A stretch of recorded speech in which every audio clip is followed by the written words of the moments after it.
웨스트민스터 신앙고백서 오늘 10장 효과적인 부르심 첫 번째 시간입니다. 기독론에 대해서 했고 구원론에 대해서 지금 하고 있습니다. 구원론에서 지난주까지 자유의지에 대해서 타락하기 이전에 우리 사람은 선을 행할 수도 있었고 악을 행할 수도 있는 하나님께서 자유의지를 주셨는데 아담과 하와가 그 자유의지를 악한데 죄를 짓는데 사용을 하였습니다. 그래서 현재는 우리가 악만을 택할 수 있는 자유의지가 있다라고 하였습니다. 그러한 우리를 향하여서 오늘부터 이제 다음 시간까지 효과적인 부르심, 구원에 대해서 하나님이 그러한 우리를 어떻게 구원하시는지에 대해서 이제 우리가 배워갈 것입니다. 먼저 1절 104페이지이지요. 104페이지 우리 1절 조금 깁니다. 우리 한번 천천히 읽어보도록 하겠습니다. 하나님께서는 그가 생명애로 예정하신 모든 사람들에 한하여 그가 정하신 적합한 때에 말씀과 성령에 의하여 효과적으로 부르시기를 기뻐하시는데 그들이 나면서부터 속해 있는 죄와 사망의 상태로부터 예수 그리스도에 의한 은혜와 구원으로 부르신다. 영적으로 구원에 이르도록 하나님에 관한 것들을 깨닫게 하시며 돌같은 그들의 마음을 제하시고 그들에게 살같은 마음을 주시며 그들의 의지를 새롭게 하시며 하나님의 전능하신 능력에 의하여 그들을 선한 방향으로 정착시키시며 또한 효과적으로 그들을 예수 그리스도에게 이끄신다. 하지만 그들은 그의 은혜에 의하여 자원하여 가장 자유롭게 나아온다. 아멘. 하나님께서 우리를 어떻게 부르시는가에 대하여 오늘은 나눌 것입니다.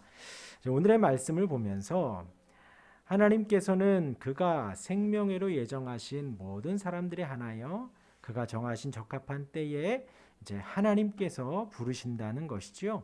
이제 그는 여기에서 하나님을 생각을 하시면 되는데 이제 여기에서 우리가 보면은 지금 이 부르심의 1절과 2절의 말씀을 우리가 이제 제가 조금씩 이제 말씀을 드릴 텐데 그러시면서 다른 사람을 생각할 것이 없이 나를 생각하시면 됩니다. 하나님께서 나를 어떻게 부르셨는가를 생각하시면 되고요.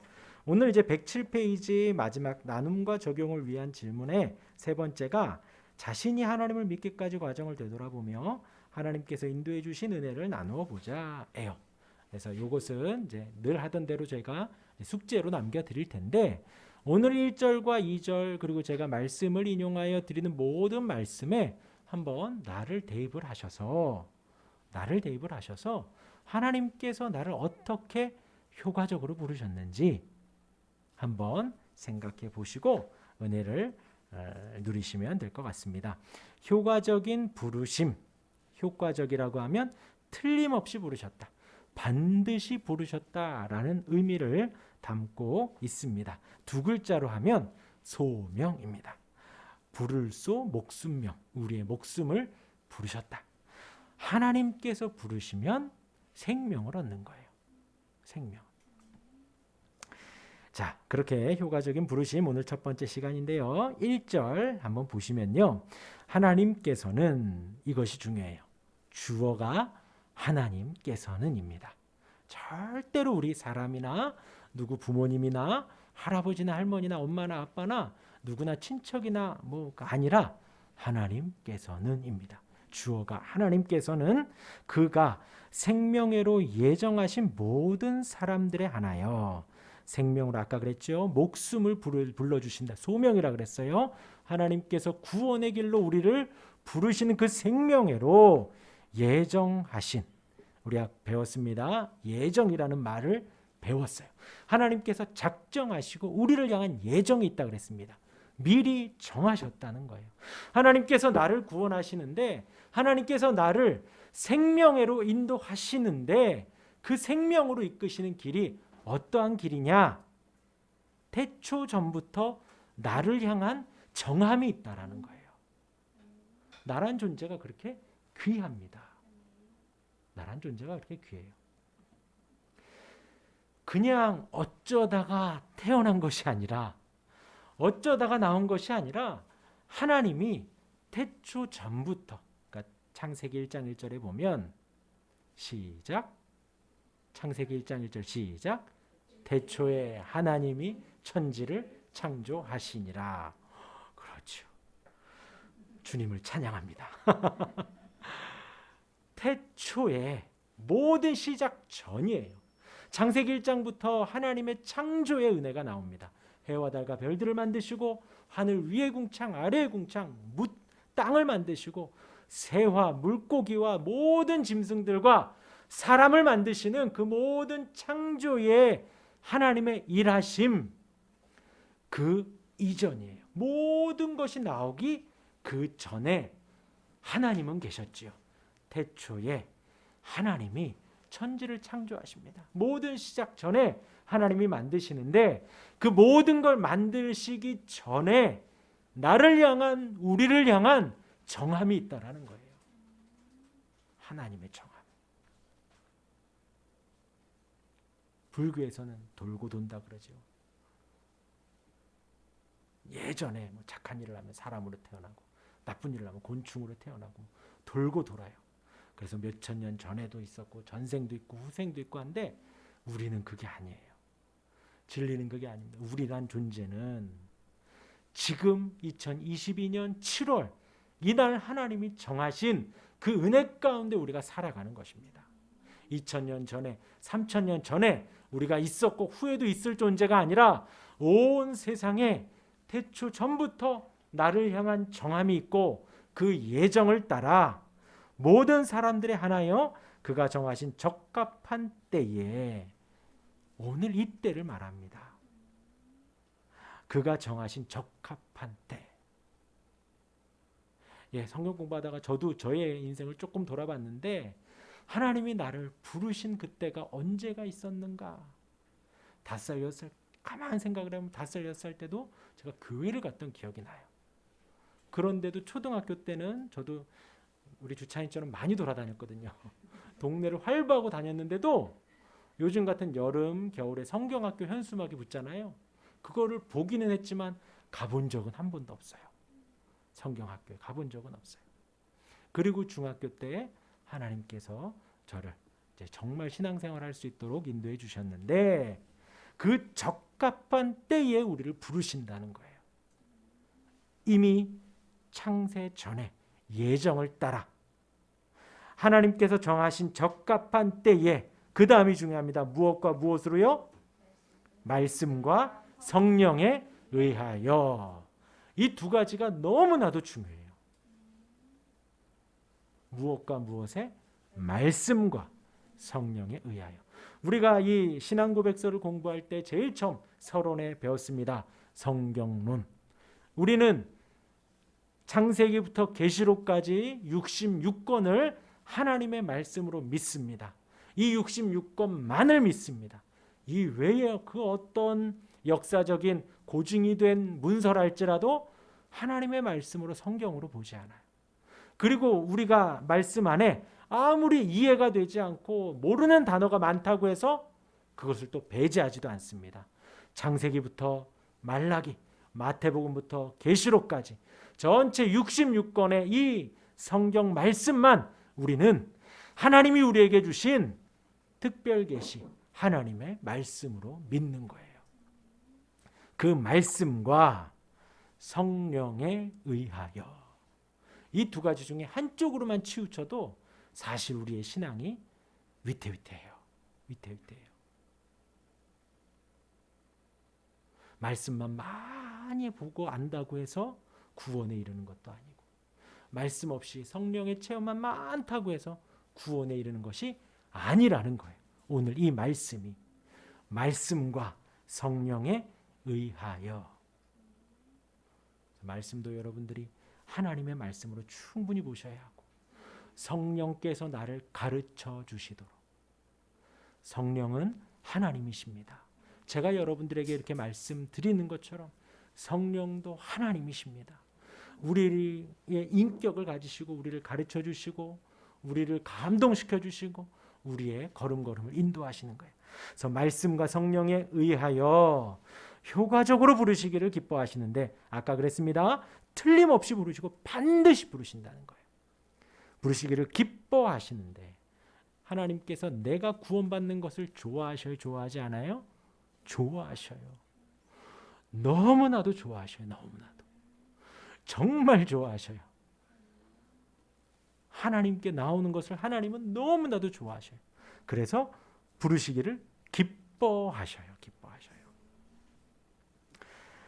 그런데 그것이 이제 어떤 구원을 이루시는가 한번 보면요. 그들이 나면서부터 속해 있는 어디와 어디요? 죄와 사망의 상태로부터. 나의 과거를 절대 잊어버리시면 안 됩니다.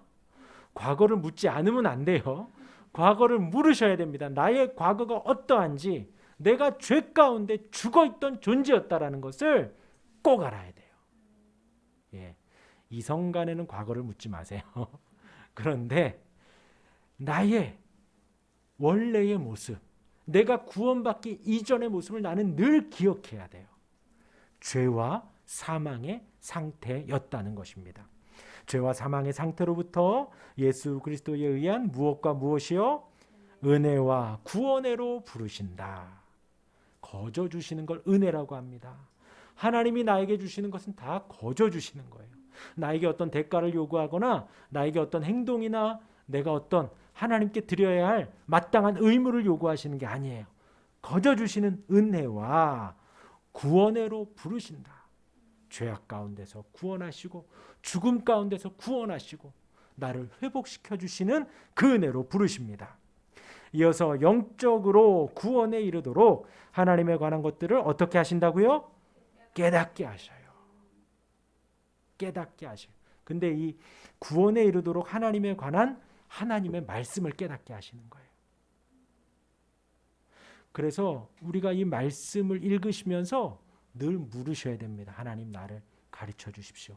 알려주십시오. 과연 이 말씀이 무엇인가 나를 가르쳐 주십시오. 그러면 성령 하나님은 분명히 가르쳐 주십니다. 분명히.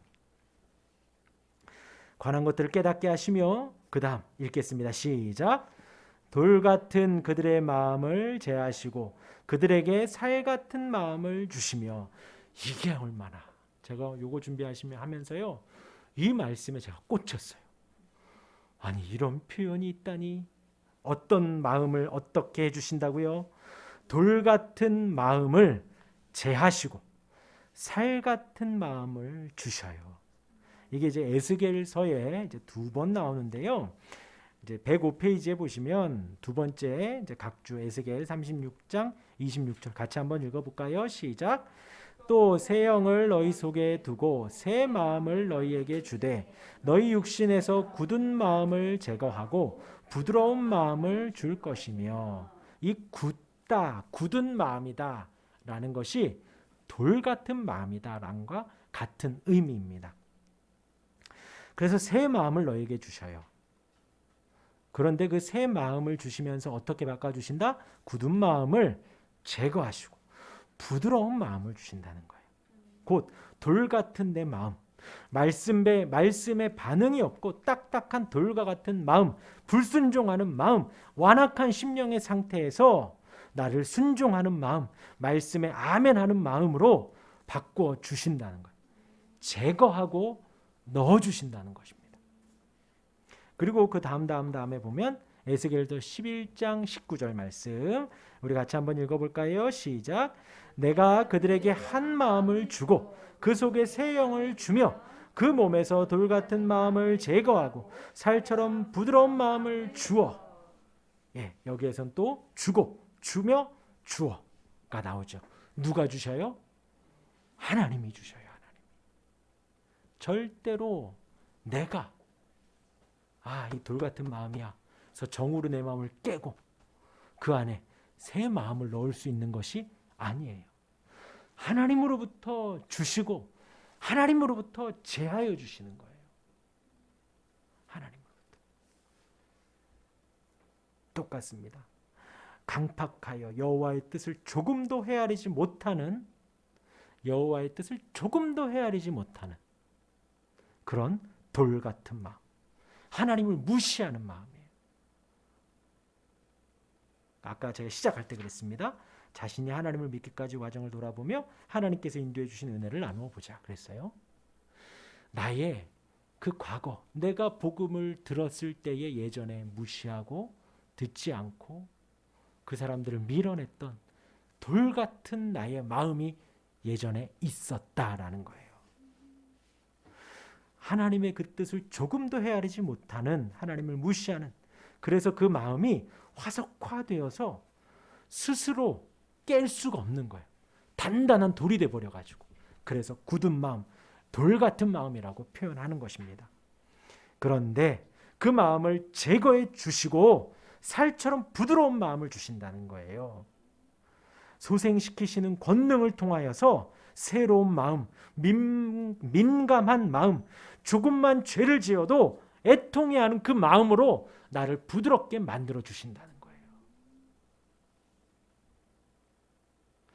하나님께서 너가 죄인이다 라는 말씀이 내 눈에 딱 들어오면 아, 내가 죄인이구나 하는 부드러운 마음이 생긴다는 거예요. 그런데 너가 죄인이다, 회개하라, 천국에 갔다 그러면 나는 회개 안 해도 되고 너가 회개해야 되니 너가 천국을 맞이해라 라고 굳건한 딱딱한 내 마음이 예전엔 있었다라는 것이죠. 그런데 그런 돌 같은 마음을 제하여 주셨다는 거예요. 부셔주시고 없애주셨다는 것입니다. 그리고 그들에게 살 같은 마음, 부드러운 마음, 아멘하고 순종할 수 있는 마음을 주시며 그들의 의지를 새롭게 하시며, 아까도 시작할 때 제가 그랬어요. 우리에게는 어떤 의지? 악만 행하는 의지가 있었다는 거예요. 악으로만 달려가는 내 자유의지에 하나님께서 새로운 의지를 주셨다는 거예요. 의지를 새롭게 해주셨다는 것입니다. 그래서 읽겠습니다. 그 다음 하나님의 시작. 하나님의 전능하신 능력에 의하여 그들을 선한 방향으로 정착시키시며 또한 효과적으로 그들을 예수 그리스도에게 이끄신다. 효과적인 부르심이에요. 하나님이 부르시면 못 나올 사람이 없어요. 다 하나님께로 나올 수가 있어요. 예수님을 3번이나 부인했던 베드로도 다시 주님께 회개하고 나아갔습니다. 그리고 예수님을 믿는다고 막 복음을 전하는 스데반 집사를 눈앞에서 돌로 쳐 죽인 바울도 하나님 앞에 무릎 꿇고 내가 죄인입니다 하고 남은 여생을 하나님께 드리는 사도가 되었습니다. 하물며 저와 여러분들이겠습니까? 하나님이 나를 그렇게 효과적으로 부르셨다는 거예요. 우리로 하여금 우리의 발걸음이 주님을 향할 수 있도록, 우리의 마음이 주님을 사랑하도록, 우리가 하나님의 말씀 앞에 날마다 말씀을 보고 싶은 마음이 들도록, 날마다 찬양을 드리면 기쁘고 예배를 드리는 것이 행복할 수 있도록 하나님이 나를 그렇게 부르셨다는 거예요. 그리고 하지만 읽습니다. 시작. 하지만 그들은 그의 은혜에 의하여 자원하여 가장 자유롭게 나아온다. 이게 너무나 중요해요. 어떻게 나온다고요? 자원하여 자유롭게 나와요. 기쁨으로 예배하는 겁니다. 끌려오는 고행의 시간이 아니에요. 지난주 토요일, 일요일 우리 중흥 아파트에 물놀이터를 오픈했습니다. 그래갖고 제가 우리 둘째, 셋째에 이끌림 받아서 그 자리에서 같이 물놀이를 했는데 50분이 그렇게 긴지 몰랐어요. 그 안전요원들이 있어서 50분이 지나면 삑 불면 다 이제 나와야 되고 10분 쉬었다가 또 삑 불면 또 놀아요. 근데 그 50분 애들이랑 놀아주는데 그렇게 긴지 몰랐어요. 50분이 막 끌려오듯이. 하지만 좋았습니다. 우리 아이들이랑 놀아주는 거 너무 행복했어요. 끌려오는 고행의 시간이 아니에요. 우리 주님이 나를 너무나 사랑하셔요. 나를 사랑하셔서 십자가에 못 박혀 죽으시고, 날 위하여 죽으시고, 날 위하여 성령 하나님 보내주시고, 날 위하여 오늘 이 시간에 나를 설득하시고 나를 감동하시고 이 자리로 인도해 주신 거예요. 그 하나님의 은혜를 생각하면 우리가 예배하지 않을 수가 없어요. 날마다 예배하고 싶고, 날마다 말씀을 읽고 듣고 싶고, 말씀대로 행하고 싶은 것이 하나님의 인도하심입니다. 끌려오는 것이 아니라 자원하여 자유롭게 나오게 하신다는 거예요. 자원하여 기쁨으로 나올 수 있도록 인도하십니다. 오늘 말씀을 보겠습니다. 데살로니가 후서 2장 13절에서 17절까지의 말씀이에요. 지금 이 2장을 보면요, 하나님의 백성들을 미혹하는 사람들이 많아요. 예수님이 이제 온다 하고 배교하고 돌이키고 막 그런 사람들이 많다는 거예요. 2장 1절 보면요, 형제들아 우리가 너희에게 구하는 것은 우리 주 예수 그리스도의 강림하심과 우리가 그 앞에 모임에 관하여 영으로나 또는 말로나 또는 우리에게서 받았다 하는 편지로나 주의 날이 이르렀다고 해서 쉽게 마음이 흔들리거나 두려워하거나 하지 말아야 한다는 거예요. 그러니까 주의 날이 이르렀다, 주님이 곧 오신다, 그런 말에 우리가 흔들리거나 두려워하지 말라는 거예요. 그런 사람들이 많다는 거죠. 그런 불의의 속임이 있고 악한 자의 나타남이 있다는 거예요. 사단의 활동을 따라 9절에 보면 모든 능력과 표적과 거짓 기적들이 일어난다는 것입니다. 그런데 거기에 미혹되지 말라는 거예요. 그런 미혹되지 말라는 말씀을 하고서 오늘 2장 13절 말씀 우리 같이 한번 읽어볼까요? 데살로니가 후서 2장 13절 시작. 주께서 사랑하시는 형제들아 우리가 항상 너희에 관하여 마땅히 하나님께 감사할 것은 하나님이 처음부터 너희를 택하사 성령의 거룩하게 하심과 진리를 믿음으로 구원을 받게 하심이니. 흔들리지 말라는 거예요. 걱정하지 말라는 거예요. 그런 미혹이나 속임에 대하여 흔들리지 말라. 왜냐하면 하나님이 처음부터 너희를 택하셨다는 거예요. 어쩌다가 택하신 것이 아니라 처음부터, 그냥 택하신 것이 아니라 창세 전부터 우리를 택하셨다는 거예요.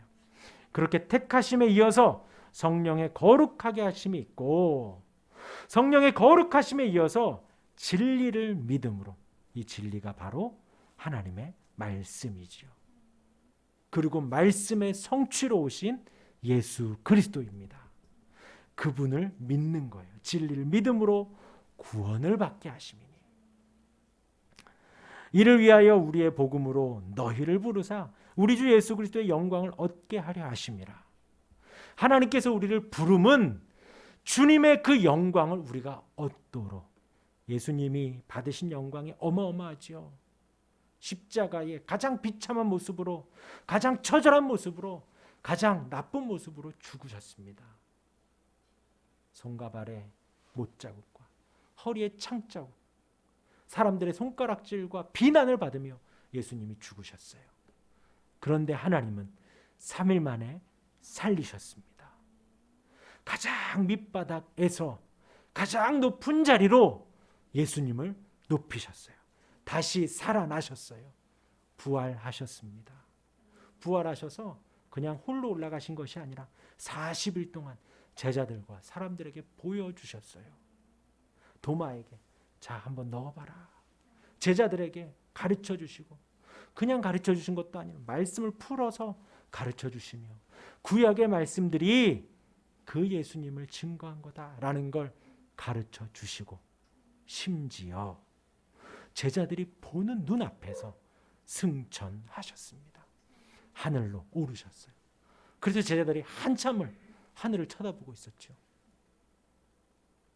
그렇게 눈으로 보며 부활하셨습니다.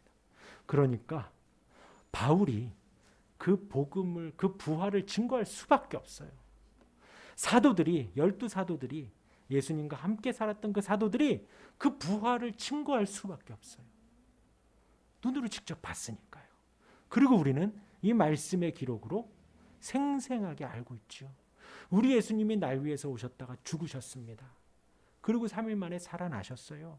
하나님 보좌 우편에서 지금도 저와 여러분들을 위해서 기도하고 계십니다. 기도하고 계셔요.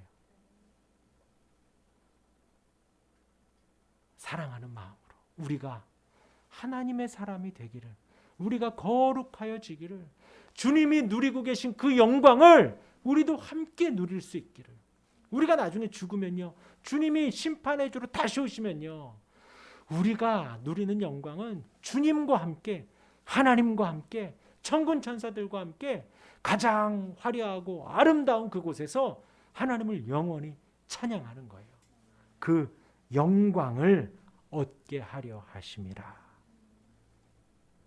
그러므로 형제들아 굳건하게 서서 말로나 우리의 편지로 가르침을 받은 전통을 지키라. 여기에서 치우치지 말라. 여기서 벗어나지 말라는 거예요. 하나님의 말씀에서 벗어나지 말고 우리의 신앙의 선배들이 만들어 놓은 거기에서 벗어나지 말라는 겁니다. 우리 하이델베르그 공부하는 분들에게 제가 말씀을 드렸어요. 우리가 공부하는 거 세가족반, 또 하이델베르그 요리문답, 그리고 지금 우리가 이 웨스트민스터 신앙고백서를 하고 있죠. 요거 끝나고 나면 대소요리문답을 또 할 거예요. 그리고 나서는 그것이 가장 기본입니다. 기본. 우리가 배우는 가장 기본이에요. 그리고 나서 배울 것들은 무궁무진해요. 무궁무진해요. 종교개혁사, 그리고 조직신학적인 여러 가지 기독교 강요, 또 니케아 신경, 배울 것들이 너무나도 많아요. 그것에서 우리가 벗어나면 안 되는 거예요. 우리 기독교 안에서는 새로운 게 없습니다. 새로운 게 없어요. 다만 우리의 믿음의 선배들이 이루어 놓은 것들을 우리가 하나하나 찾아가고 배워가는 것입니다. 그러므로 형제들아 굳건하게 서서 말로나 우리의 편지로 가르침을 받은 전통을 지키라. 잘 지키라는 거예요.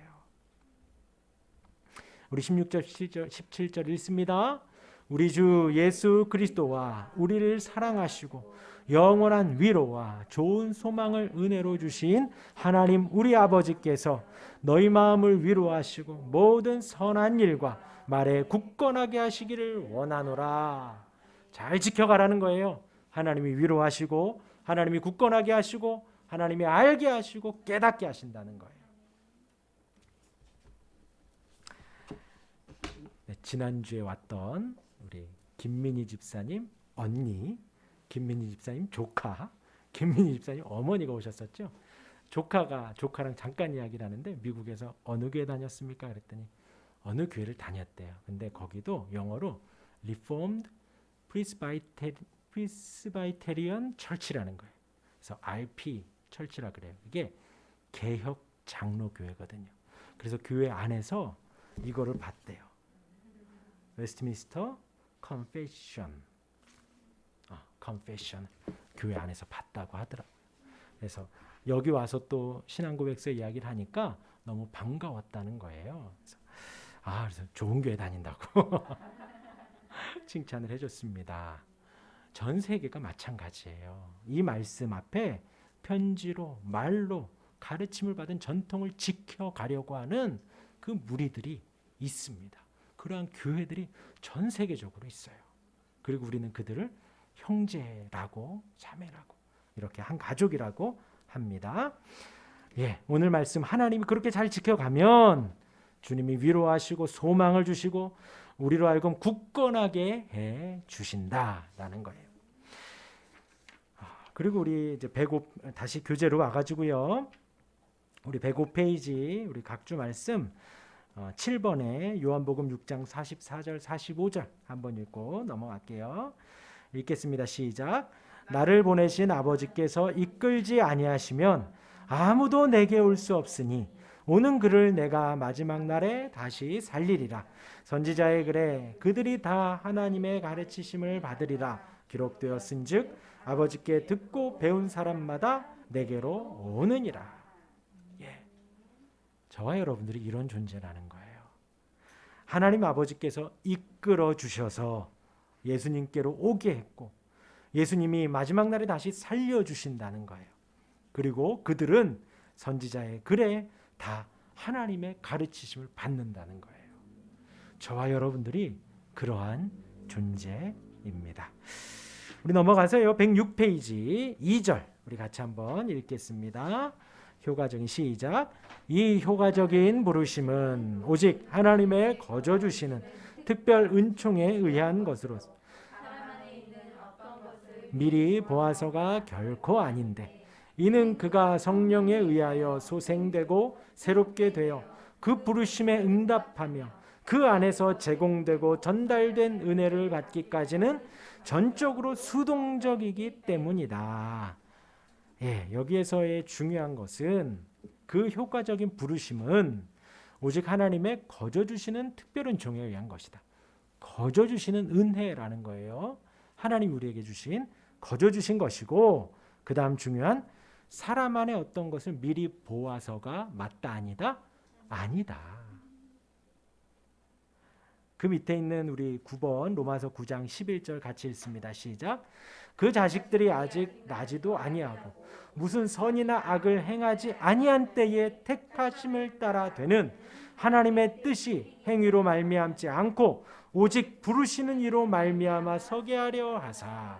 이게 왜 중요하냐? 만약에 이게 반대로 돼서 어떤 것을 미리 보아서 그랬다라고 하면 우리는 구원받지 못할 수도 있고 혹은 전혀 상관없는 사람이 구원받을 수도 있게 되어지는 거예요. 그 구원의 주체가 아까 말씀드린 대로 1절에서 하나님께서는 이 되어야 되는데 사람이 되어서 가버리는 거예요. 그 구원의 주체가 하늘 사람이 되어집니다. 그렇지 않다는 거예요. 그 구원의 주체는 누구다? 오직 부르시는 이로 말미암아.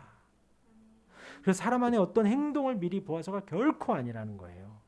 행위로 말미암음이 아니라 하나님의 택함으로 인하여서 우리의 구원에 있어서 우리의 공로나 우리의 선함이나 우리의 착함이나 그러한 것이 단 0.01%도 없다는 것입니다. 전혀 개입되지 않는다는 거예요. 오직 하나님의 주권과 하나님의 은혜와 하나님의 택함으로만 우리의 구원이 시작되고 정해지고 진행되고 완성된다는 거예요. 그래서 우리는 모든 영광을 하나님께 돌리는 것입니다. 나를 택하신 분도 하나님이시고 나를 정하여 주신 분도 하나님이시고 나를 인도하시는 분도 하나님이시라는 거예요. 저와 여러분들이 만난 것도 하나님이 허락하셔서 그렇게 됐다는 거예요. 이는 그가 성령에 의하여 소생되고 새롭게 되어 그 부르심에 응답하며 그 안에서 제공되고 전달된 은혜를 받기까지는 전적으로 어떻다? 수동적이다. 아담의 범죄 이후 우리는 철저하게 악만을 택할 수 있다라고 그랬죠.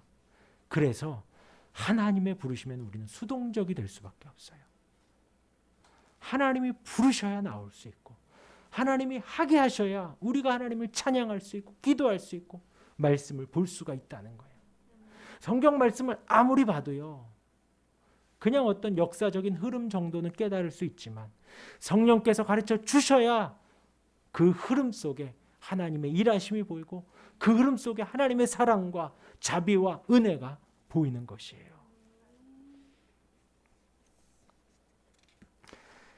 저와 여러분들을 부르신 그 하나님께 모든 영광을 돌려드립니다.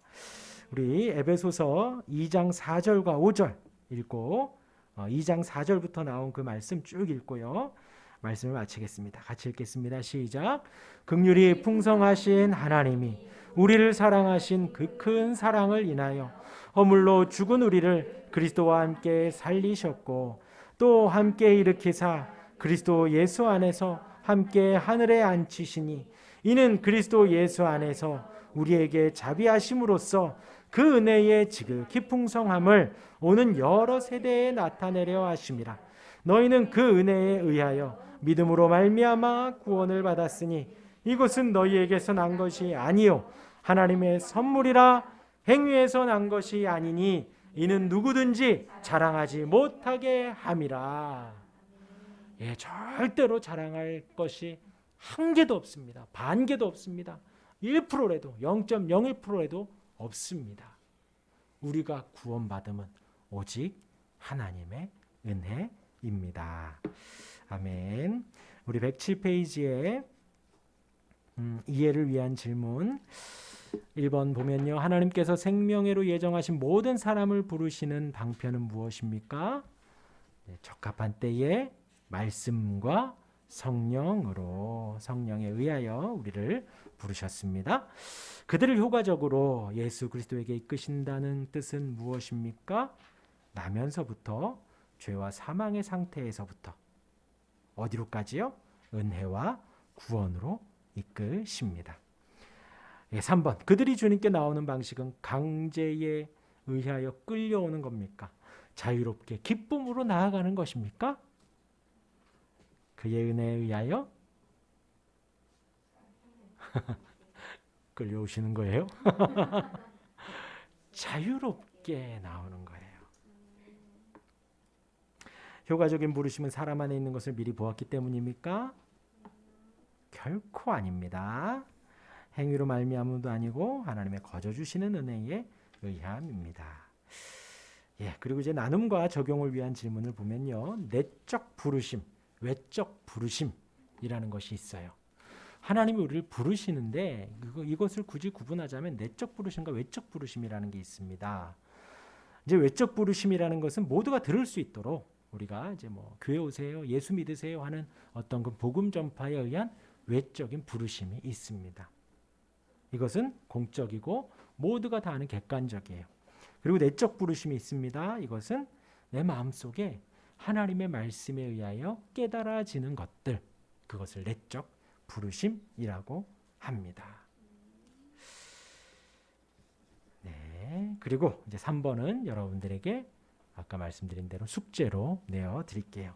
자신이 하나님을 믿기까지 과정을 되돌아보면서 하나님께서 인도해 주신 은혜를 나누어 보시기 바랍니다. 생각해 보시기를 바랍니다. 아까 말씀드렸어요. 말씀과 성령에 의하여 어떠한 말씀이 나에게 왔는지, 그 말씀을 성령 하나님께서 어떻게 나를 가르쳐 주셔서 나로 하여금 자발적으로 기쁨으로 하나님께 나올 수 있도록 하게 하셨는지를 한번 기록을 해보시길 바랍니다. 예, 숙제로 내어드리고요. 오늘